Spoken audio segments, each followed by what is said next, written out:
మీరు ఎప్పుడు ఇక్కడి నుంచి హైదరాబాద్ నుంచి వెళ్ళిపోయారు అసలు? హైదరాబాద్ నుంచి వెళ్ళిపోయానంటే వస్తూనే ఉంటానండి. ఫ్యామిలీ షిఫ్ట్ అవడం అంటే నేను 2015లో షిఫ్ట్ అయ్యాను. నేను అదే చెప్తున్నా, కొంచెం అప్పుడు కొంచెం ఇవన్నీ జరిగిన ఈవెంట్స్ విషయంలో సినిమాల్లో మనకు చెప్పేది ఒకటి ఉంటుంది, అలా ఉంటుంది, కొంచెం డల్గా ఉంటున్నానని మావయ్య అన్నారు. అరే మరీ ఒక 2 సంవత్సరాలు వచ్చాయి, ఇలా పవర్లో ఉన్నాం కదా, నాకు కూడా సపోర్ట్గా ఉంటావు. ఎవరు? బుజ్జి గారు.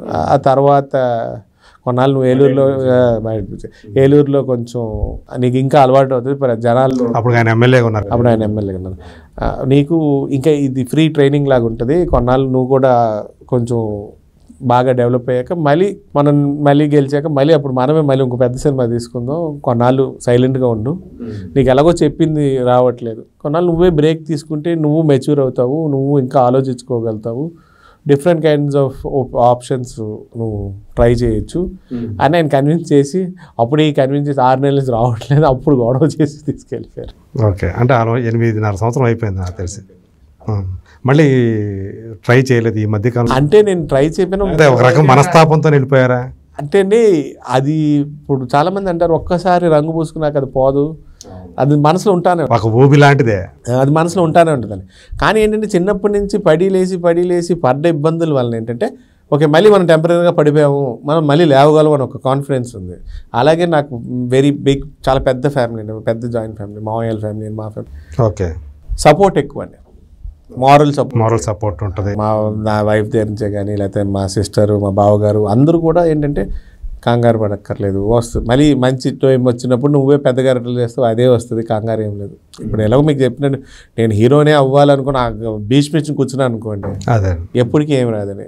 నేను ఒక నటుడిని అవ్వాలనుకున్నాను, మా తాతగారి పేరు నిలబెట్టే ప్రయత్నాలు చేయాలనుకున్నాను, అంతే. దానికి I don't see an age barrier.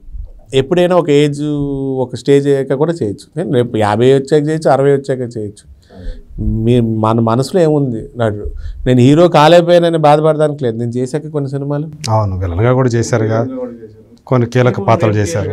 రేపు దానికి వచ్చే టైం వస్తుంది. మధ్యలో 1-2 సీరియల్స్ అడిగారండి, వెళ్దామా వద్దా అంత అర్జున్ వాళ్ళని ఇబ్బంది పెట్టకూడదని నేను అది అప్పుడు ఇంకా చెప్తాను కదా, రిటర్న్ వెళ్ళిపోయాక కొంచెం మైండ్ కొంచెం డల్గా ఉండడం ఒక 2-3 సంవత్సరాలు పట్టింది నేను. అంటే అప్పుడు ఆ టైంలో మీ ఫ్యామిలీ ఎంతవరకు సపోర్ట్ చేసింది? మీ మిసెస్ కానివ్వండి, అసలు మా వైఫ్ కానీ కాదు బయట. ఓకే, మా వైఫ్ కానీ మా పిల్లలు ఎప్పుడెప్పుడు సినిమాల్లోకి వెళ్ళిపోతానని ఉంటారు. రోజు పొద్దున్న లేచింది నుంచి నెక్స్ట్ ఏంటి, ఎప్పుడు హైదరాబాద్ మళ్ళీ ఇలాగే అంటే వాళ్ళు నా మెదడుని తీస్తుంటారు. ఇక్కడ ఉంటే ఎలాగుంటే కుదరదు, హైదరాబాద్ వెళ్ళిపోవాలి, మళ్ళీ సినిమాలు చేయాలి. వాళ్ళకి అంటే పిల్లలకి ముగ్గురు అమ్మాయిలు. సో నాన్నను మళ్ళీ నటుడిగా తెర మీద చూడాలనుకుంటున్నారు. వాళ్ళు నెక్స్ట్ స్టేజ్ వాళ్ళు కూడా ప్రిపేర్ అయిపోతున్నారండి, ఆల్రెడీ డ్యాన్సులు నేర్చుకోవడాలి, వాళ్ళు కూడా సెల్ఫ్ ఇంట్రెస్ట్. అంటే వాళ్ళకి సినిమాలోకి రావాలని అలా అని కదా, జనరల్గా మేము కూడా వాళ్ళకి అదర్ యాక్టివిటీస్ కూడా ఉండాలి కదండి. మనకున్న కల్చర్ కూడా మనం నేర్పించాలి. భరతనాట్యం నేర్పించడం, క్లాసికల్ ఆర్ట్స్ మీద వాళ్ళకి ఇంట్రెస్ట్ కొంత లలిత కళల మీద ఉంది కాబట్టి, వాళ్ళకి ఆ ఇంట్రెస్ట్ ఉంది కాబట్టి అవి నేర్పిస్తాం. మా 3వ అమ్మాయి అయితే ఇంకా మనమంతా పెద్ద స్టార్ నెక్స్ట్ అన్నట్టే ఉంటుంది. పిల్ల ఏంటంటే ఇప్పటి నుంచే యావరేజ్ పెద్ద డైరెక్టర్తోనే లాంచ్ అవ్వాలి, ఇలాంటి కోరికలు ఆల్రెడీ ఉన్న 5 ఏళ్ళకే చెప్పేస్తుంది నాకు. అవునా, నువ్వు పెద్ద డైరెక్టర్తో లాంచ్ అవ్వాలా? నేను కదా, తను లాంచ్ అవ్వాలని చెప్పేసి. ఓకే, సో మీరేంటి మరి మీ ఫ్యూచర్ ప్లాన్స్ ఏంటి, ఏం చేయాలనుకుంటున్నారు? ఇప్పుడు ఎలాగో 6 నెలల్లో ఎలక్షన్ ఉందండి. ఓకే, ఏపీలో అయిపోయాక చెన్మావి పోటీ చేస్తున్నారు కదా, అదంతా అయిపోయాక ఆల్రెడీ ఒక ట్రాక్ సెట్ చేస్తున్నాము, చూడాలి. అంటే మీ చిన్నమామయ్య గారికి ఖాయమైందా సీటు? బడేటోళ్ళని కాకుండా గారికి ఇస్తారండి. బుజ్జి గారు ఏం తక్కువ చేశారు సేవ. ప్లస్ బడేటి ఫ్యామిలీ వాళ్ళ ఫ్యామిలీ కాదు కదండి, మేము వాళ్ళు ఒక ఇచ్చిపుచ్చుకున్న బ్లడ్ రిలేషన్. అంత స్ట్రాంగ్ ఫ్యామిలీని దాటి వేరే ఫ్యామిలీకి ఎలా వెళ్తుంటారు? ఏలూరు వరకు చూసుకుంటారు. మిగతా కాన్స్టిట్యున్సీలో కూడా మా కజిన్స్ ఉన్నారు, మా మేనమామలు పోటీ చేస్తుంటారు, అవన్నీ వేరు. ఎవరి స్ట్రెంగ్త్స్ ఇప్పుడు నేను ఉండేది, నేను తిరిగేది ఒక ఏలూరులోనే. మా ఫ్యామిలీని దాటి ఎవరికి సీట్ ఇస్తారండి? ఓకే, కాబట్టి ఆ విషయంలో అది రూల్డ్ అవుట్ అండి. మిగతా అదర్ ఆప్షన్స్, అందులో మీరు అసలు నో డౌట్. మళ్ళీ క్యాండిడేట్ మా చెన్మాయ్ చంటి గారే, మీదని ఇంకా జరిగిపోతాయి. అదే ఇదేదే పక్క ఖాయంగా. అదంతా అయిపోయాక నెక్స్ట్ స్టెప్ ఏంటి అనేది ఆల్రెడీ ఒక ప్రాసెస్ అనుకుంటున్నాము. Okay. Over the period of time ఏది మెటీరియలైజ్ అవుతుందో చూడాలి. కానీ ఇంతకాలం మరి ఈ 8 సంవత్సరాల కాలంలో ఏం చేస్తూ మీరు కాలక్షేపం చేశారు అక్కడ? కాలక్షేపం ఉందండి, మా బుజ్మాయి చేసే సేవల్లో పాల్గొన్నాం. ఓకే. ఆయన రాజకీయ పనులు చేస్తూ చూస్తున్నాం. దాంతోపాటు కొన్ని బిజినెస్లు, పాత బిజినెస్లు ఉన్నాయి, అవి మార్పులు చేర్పులు జరిగింది. మళ్ళీ కొత్త బిజినెస్లోకి ఎంట్రీలు, మా లక్కులు అందులో కూడా ట్రైల్ చేసుకుంటూ ఓకే పడుతూ లేస్తూ. అంటే ప్రధానంగా ఏ బిజినెస్లు? ఇంతకుముందు రెస్టారెంట్స్, బార్స్ ఇవన్నీ ఉండేయండి. పోను అందులోంచి అదర్ బిజినెసెస్లో ట్రావెల్ అయ్యాం. ఇప్పుడు ఒక షోరూమ్ ఉంది, టైల్స్ షోరూమ్ టైల్స్. అలాగే అక్కడైనా ఏలూరు సిటీ. అలాగే ఒక ఎలా చెప్పాలంటే ఆర్గానిక్ లాగే బెటర్ ఫుడ్ అనిపించాలి, ఒక పౌల్ట్రీ రన్ చేస్తున్నాం. We're trying our best be more organic on that also. Okay. చికెన్లో కూడా ఒక మంచి క్వాలిటీ ఇవ్వాలని మా ప్రయత్నాలు మేము చేస్తున్నాం. ఎగ్ ప్రొడక్షన్ అలాగా ఇప్పుడు కన్స్ట్రక్షన్లో కొంత అలాగొట్టి అలా పౌల్ట్రీ అంటే టైల్స్ కన్స్ట్రక్షన్ టైల్స్ ఎలాగో దేర్ ఆల్ రిలేటెడ్ కాబట్టి అది పెద్ద ఇష్యూ కాదు. పౌల్ట్రీ అనేది కొత్తగా ట్రై చేస్తున్నాం. ఎలాగో మళ్ళీ దాంట్లో సెంట్రల్ గవర్నమెంట్ స్కీమ్స్ ఉన్నాయి, ఆ సెంట్రల్ గవర్నమెంట్ సపోర్ట్ కూడా తీసుకుంటే మన కల్చరల్ బర్డ్స్ని డెవలప్ చేయాలి, దేశీ బర్డ్స్ని డెవలప్ చేయాలనే ఒక ప్రాసెస్లో ఉన్నాం. ఓకే. అంటే ఇప్పుడు మనం తినే చికెన్ మంది కాదా అంటారు చాలామంది. అసలు అది మంది కాదు అనేది. Boiler is not our, it is mixture of foreign birds. So మనకున్న లోకల్ బర్డ్స్ దాన్ని ఇప్పుడు సెంట్రల్ గవర్నమెంట్ ప్రమోట్ చేస్తుంది కాబట్టి ఆ నాటుకోళ్ళలో చాలామందికి తెలియంది ఒక 18-20 రకాలు ఉన్నాయి. అందరికి ఆ పందెం వెళ్ళే కోడి, ఆ పందెం కోడే తినాలంటారు. నాటుకోళ్ళు ఇంకా రకాలు ఉన్నాయి. ఓకే. సో ఇప్పుడు we're in to that thing. ఇవన్నీ ఏంటంటే ఇవన్నీ కూడా సెటరేట్ చేసి నేను హైదరాబాద్ రావాలి. ఓకే. నెక్స్ట్ కొంతమంది అన్నారు, నేను మొన్న ఎప్పుడో ఒక ప్రెస్లో ఏదో అడిగితే ఏముందని మంచి క్యారెక్టర్ వస్తే ఏలూరు నుంచి బయలుదేరితే 4 గంటల జర్నీ, కార్లో అయితే ఫ్లైట్ ఎక్కితే గంట జర్నీ అని చెప్పారా? అది మీరు ఏలూరులో ఉంటే ఇక్కడ ఎవరు ఛాన్స్ ఇస్తాను? నేను ఇక్కడ ఫోటోలు పెట్టి తిరిగినప్పుడు ఎవరి ఛాన్స్, నేను ఏలూరులో ఉన్నా ఎవరండి? ఎందుకు ఇప్పుడు చెన్నై నుంచి అంతమంది వచ్చి చేయట్లేదు? చెన్నై, బాంబే ఎక్కడెక్కడి నుంచి అవుతున్నాను. నేను మామూలుగా అంటున్నానండి. ఇప్పుడు ఆయన క్వశ్చన్ అడిగారు, నేను సమాధానం అలా ఎలా కుదురుస్తారు? మీరు ఏలూరులో ఉంటే ఇక్కడ ఎందుకు ఛాన్స్ ఇస్తాను?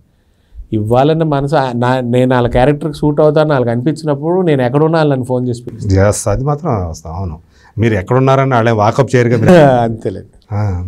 అంటే మీరు మూవీ ఆర్టిస్ట్ అసోసియేషన్లో మెంబర్షిప్ లేదండి. నన్ను రిజెక్ట్ చేశారు అందులో. ఇవ్వలే. ఎప్పుడు ఎందుకు చేశారు? ఏ కారణం? అది దానికి ఒక పెద్ద కారణం పెట్టారండి. ఎలా కూడా దాన్ని అండర్స్టాండ్ చేసుకోవడం కూడా నాకు కూడా అర్థం కాలే. మీకు పబ్లిక్ మీరు తెలియదు కాబట్టి మిమ్మల్ని మీ అప్లికేషన్ రిజెక్ట్ చేస్తున్నాను ఒక పెద్ద లెటర్ చేసి నేను ఇచ్చిన డీడీని నాకు రిటర్న్ ఇచ్చారు. దాని మీద ఎవరు సంతకం చేశారు?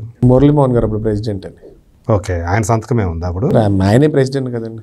Committee feels that you are not recognised from public. అంటే నేను అడిగి ఉండొచ్చు ఆ రోజున. ఇప్పుడు అడుగుతున్న క్వశ్చన్ చేయకపోవడం అంటారు. ఎంతమంది ఆర్టిస్ట్ యూనియన్లు ఎంతమంది ఉన్నారు, ఎంతమంది పబ్లిక్ తెలుసు నేను కూడా అడుగుతా. ఎంతమంది ఎన్ని సినిమాలు చేశారు కూడా అడుగుతా. నేను ఆ క్రైటీరియా అడిగారు, ఇన్ని సినిమాలు చేశాక అప్లై చేయాలి, అన్ని సినిమాలు చేశాక అప్లై చేశాను. ఓకే. మళ్ళీ ఆ కమిటీలో ఉన్న మెంబర్స్ నేను చేసిన 2 సినిమాల్లో వాళ్ళు ఆర్టిస్టులు. ఫేస్ వాల్యూ ఉండాలి. ఏమో మరి వాళ్ళు అలాగే రాసి ఇచ్చారు. ఇవాళకి మొన్నటి వరకు దాయిచా, ఇప్పుడు ఉందో లేదో తెలియదు. కానీ ఆ రిజెక్ట్ అయినది కోపం ఉంటుంది కదండి మనసులో. ఆ పేపర్, ఆ లెటర్ చాలా రోజులు దాచా. ఇప్పుడు లేదా అది మీ దగ్గర? అదండి ఇంట్లో ఎక్కడో చోట ఉంటుంది. నాకు పంపించండి. నేను కూడా చూసి దాన్ని తరిస్తాను చూసి. అసలు ఇప్పుడు నేను మూవీ ఆర్టిస్ట్ లైఫ్ మెంబర్ని, ప్రొడ్యూసర్గా. మూవీ ఆర్టిస్ట్లో నాకు రిజెక్ట్ చేస్తే మనం ఏం చేస్తామండి? దీంట్లో మాత్రం life member, producer council life member అండి. మొన్న కూడా చోటేసేలాగా. కానీ వీళ్ళు మాత్రం రిజెక్ట్ చేశారు. దానికి కారణం చెప్పే కదండి. అదే నేను ఎవరిని పుష్ చేయలేదండి. దేనికి పుష్ అడగలేదు మీరు? నేను అడగలేదు. రిజెక్ట్ అయ్యిందని మీ డీడీ తీసుకున్నట్టు ఫోటోలు పెట్టమని ఫోటోలు పెట్టా. వర్కింగ్ స్టిల్స్ అడిగారు, అన్నీ అడిగారు. వాళ్ళు ఏమడిగితే అది ఇచ్చారు, అన్నీ ఇచ్చారు. కానీ చివరికి మీకు నాకు మొన్న ఒకళ్ళు వచ్చి విష్ణుబాబు వచ్చేసాడు, అందరికీ ఇస్తాడు, మళ్ళీ అప్లై చేయను. చాలా ఒకసారి జరిగింది. నాకు వద్దురా బాబు, వదిలేండి అన్న. ఇప్పుడు అందులో మెంబర్ అవుతేనే యాక్టింగ్ చేయాలండి, లేదుగా. It's welfare organisation. అంటే ఒకవేళ ఏదన్నా కానీ ఇట్స్ వెల్ఫేర్ ఆర్గనైజేషన్. ఎవరితోనో గొడవలు వచ్చినప్పుడు వాళ్ళు టేక్ కేర్ ఇప్పుడు ఫర్ ఎగ్జాంపుల్ కొంచెం చితికిపోయిన ఫ్యామిలీ ఉంటే వాళ్ళకి హెల్త్ బాగోకపోతే కొంచెం ఆర్టిస్ట్ అసోసియేషన్ హెల్ప్ చేస్తున్నారు. దాని గురించి కూడా కాదు. ఈవెన్ మీరు వేరే మీ సొంత సినిమా కాకుండా వేరే వాళ్ళ సినిమాలు మీరు ఒక యాక్టర్గా చేస్తున్నప్పుడు ఏ విషయంలోనైనా సరే, పని విషయంలో కానీ లేకపోతే పారితోషం విషయంలో కానీ ఏమన్నా కిరికిరి జరిగితే వాళ్ళు అప్రోచ్ అవ్వచ్చు. నాకు జరిగినాయి, నేను పట్టించుకోలేదు, వదిలేశాను. నన్ను ఏమర్చినోడు ఆడు ఇంకోటి చోట ఏమరిపోతాడండి. ఆ పాలసీ. ఇప్పుడు నేను వెళ్ళానండి, వాళ్ళ డోర్ స్టెప్కి వెళ్ళి అడిగా, అట్లీస్ట్ నా గురించి కాకపోయినా ఆ పెద్ద మనిషి గురించి అయినా దాన్ని యాక్సెప్ట్ చేయలేకపోయారు ఎందుకు? అవును, పేరేం డిఫరెంట్ లేదు కదండి. ఎస్వి రంగారావు గారు మనవాడికి ఇంకో పేరు ఏదో పెట్టారు, అతను వెళ్ళి అప్లై చేశాడు, అతను తెలియక రిజెక్ట్ చేశారు అనే ఒక కారణం ఉండొచ్చు. మెంబర్స్ నాతో కలిసి యాక్ట్ చేసిన వాళ్ళు కూడా ఉన్నారు ఆ కమిటీలో. ఇది కారణం అంటే మనం మరింత బాధాకరమైన విషయం. యాక్ట్ చేసిన వాళ్ళు కూడా మీ సినిమాలు యాక్ట్ చేయాలి. వాళ్ళకి చాలా మంది అప్లై చేయమన్నారు, నాకు వద్దు. అదే ఒక్కసారి జరిగి దాని అవసరం లేదని వాళ్ళకి అవసరం ఉందనుకోండి పిలుస్తారు. ఏమో రేపు పొద్దున్న ఎందుకు మెంబర్ అవ్వట్లేదు వాళ్ళు అడగనండి. నా దగ్గర సాలిడ్ కారణం ఉంది, చూపించడానికి పేపర్ కూడా ఉంది. ఇప్పుడు మనం అది పెద్ద పట్టించుకోకూడదు, అలాంటి హర్ట్ అవ్వకూడదండి. ఎట్లా అవ్వకుండా ఎట్లా ఉంటారు మీరు? ఏమండి ఇప్పుడు నాకు చెప్పారు, ఇప్పుడు నేను ఇదైందండి. ఇప్పుడు నాకు తెలియదు, ఇప్పుడు ఎన్టీ రామారావు గారి ఫ్యామిలీలో ఎంతమంది ఆర్టిస్ట్ ఉన్నారు, ఎంతమంది మెంబర్స్ కాదో నాకు తెలియదు. ఒకవేళ వెళ్ళి అది అప్లై చేసి ఉండి వాళ్ళు రిజెక్ట్ చేస్తారండి, చేసి ఉండుంటారంటారా?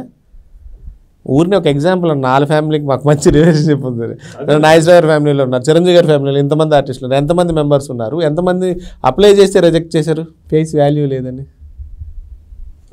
వ్యాలిడ్ పాయింట్ అది. నేను మామూలుగా అడుగుతున్నానండి. ఇప్పుడు దానికి మళ్ళీ ఇప్పుడు అసోసియేషన్ కాంట్రీ ప్రెసిడెంట్స్ ఉన్నారు, అందరు ఉన్నారు. నేను బలానా ఆ టైం చాలామందికి తెలుసు. ఇప్పుడు ఈయన బేసిక్ ఎగ్జాంపుల్స్ అండి. ఇప్పుడు అక్కడెక్కడో అమెరికాలో వాళ్ళు పిలిచి మా తాతయ్య గారు 100వ పుట్టినరోజు వాళ్ళు సెలబ్రేట్ చేసుకున్నారు. ఇక్కడ ఏం జరిగిందండి, ఇక్కడ ఒక ఆయన చేశారు, సంజయ్ కిషోర్ గారు పెద్ద ఫంక్షన్ చేశారు. అప్పుడు ఈయన్ని పిలిచి వాడు బుక్ కూడా ఏదైనా వేసి ఆయన కూడా పిక్టోరియల్ బుక్ ఒకటి వేశారండి. మన అప్పుడు వైస్ ప్రెసిడెంట్ గారిని పిలిచి ఎప్పుడు 2018 అండి. మేమేమో అక్కడ చేసాం, మేలూరులో విగ్రహం పెట్టి. నేను వచ్చి పిలిచేలేను మూవీ ఆర్టిస్ట్ అసోసియేషన్లో, అందరికి ఇన్విటేషన్ ఇచ్చేళ్ళా. అందులో వెనకాల చూసి మేము రాసింది ఏంటని అడిగారు వాళ్ళు. మా తాతగారు గోవా అని కొంచెం ఇంగ్లీష్లో కొంచెం ఎలాబరేట్గా రాసి, ఇదేంటి నేను వెనకాల ఏదో రాశారు, మీ ముగ్గురు ఫోటోలు ఎవరని నేను ముగ్గురు అని అడుగుతున్నాను. నేను వచ్చి పిలుస్తున్నా కూడా అప్పుడు FDC చైర్మన్ ఆయన అంబికా కృష్ణ గారు.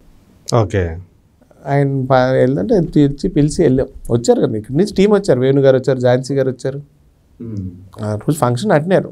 టీం ఫ్రమ్ మా అసోసియేషన్ అక్కడికి వచ్చి అటెండ్ వెళ్ళారు. ఓకే, కానీ ఎప్పుడు ఆ పాయింట్లో ఎందుకు రాలేదు అంటే మనకు తెలియదు. నేను జనరల్గా పేర్లు చెప్పాను కానీ నేను ఏదో పిన్ పాయింట్ చేస్తున్నాను. అదే నాకు ఇలా జరిగింది, అదే వాళ్ళకి జరిగి వాట్ ఈస్ ది రియాక్షన్? నేను ఇన్నేళ్ళు ఇప్పుడు దాకా చెప్పలే. ఇది జరిగి దగ్గర 8 అంటే ఇప్పటికి 15 years పైన అయిపోయింది. ఇది జరిగి 15 years అయిపోయింది. ఓకే, మురళీమోహన్ గారు ఎప్పుడు చైర్మన్, మురళీమోహన్ గారి తర్వాత మళ్ళీ మోహన్ బాబు గారు చేశారు, తర్వాత నరేష్ గారు చేశారు, శివాజీ గారు చేశారు, చిరంజీవి గారి తర్వాత ఆయన అనుకుంటా చేసింది.